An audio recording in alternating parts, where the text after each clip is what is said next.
সম্পূর্ণ নিরামিষ আলুর দম করে দেখাবো। আলুর দম বানানোর জন্য আলুটা সেদ্ধ করে নিচ্ছি, তাতে একটু লবণ দিয়ে দিলাম।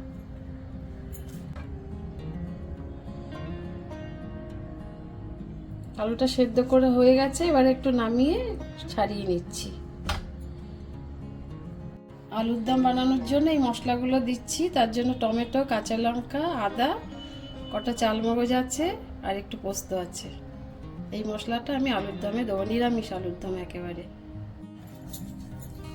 আলুর দমের জন্য যে মশলাটা দেখালাম সেটা এখন পেস্ট করে নিচ্ছি। আলুর দমটা বানানোর জন্য সাদা তেল দিয়ে দিচ্ছি। সরষের তেলও আপনারা চাইলে করতে পারবেন, আমি সাদা তেলেই করছি।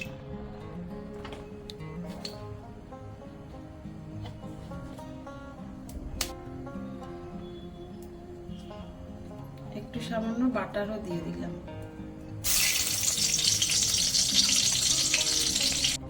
একটু জিরে ফোড়ন দিচ্ছি, একটা শুকনো লঙ্কা দিচ্ছি, এবার মশলাটা দিয়ে দিচ্ছি।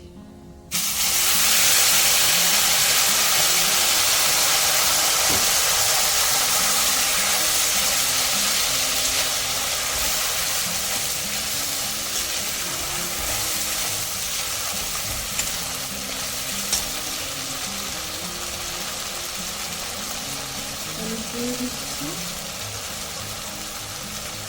লঙ্কা গুঁড়ো দিচ্ছি, হলুদ গুঁড়ো দিলাম, জিরে গুঁড়ো দিলাম।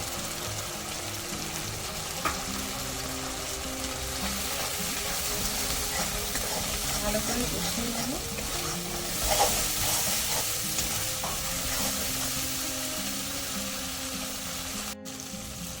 সামান্য একটু চিনি দিয়ে দিলাম। এবার অনেকক্ষণ কষাবো, তেল ছেড়ে উঠবে, তারপরে আলুগুলো দিয়ে দেবো।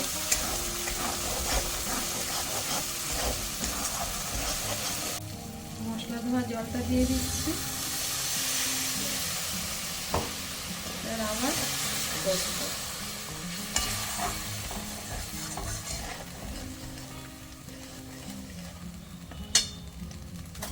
এবার আলুটা দিয়ে দিচ্ছি।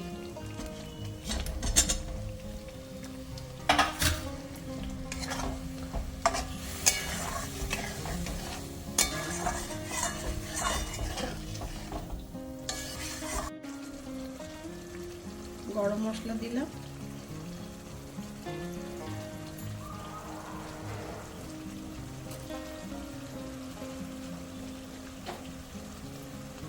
গরম মশলাটা দিয়ে 10 মিনিট মতো ঢেকে রেখে দিচ্ছি।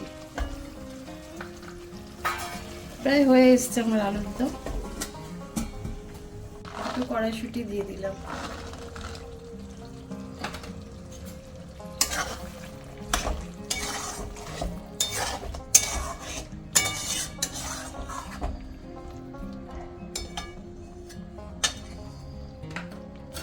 আবার একটু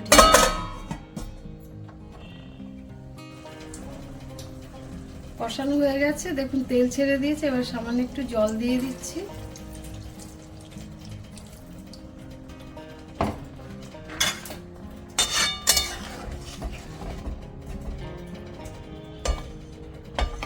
এবার ঢেকে দিলাম।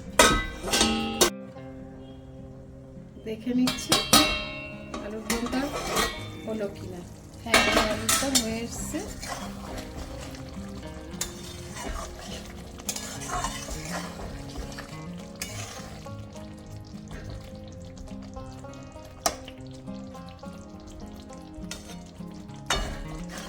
একটু দেখে নিচ্ছি আলুটা সেদ্ধ হয়েছে কিনা। হ্যাঁ, সেদ্ধ হয়ে গেছে আমার আলুর দম। হয়ে গেল আমার সম্পূর্ণ নিরামিষ আলুর দম।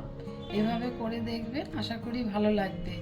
এটা সব কিছুর সাথেই ভালো লাগবে, ফ্রাইড রাইস, লুচি, পরোটা, যার সাথে খাবেন সেটাই ভালো লাগবে। করে দেখবেন একবার, আশা করি ভালো লাগবে। কমেন্টে জানাবেন।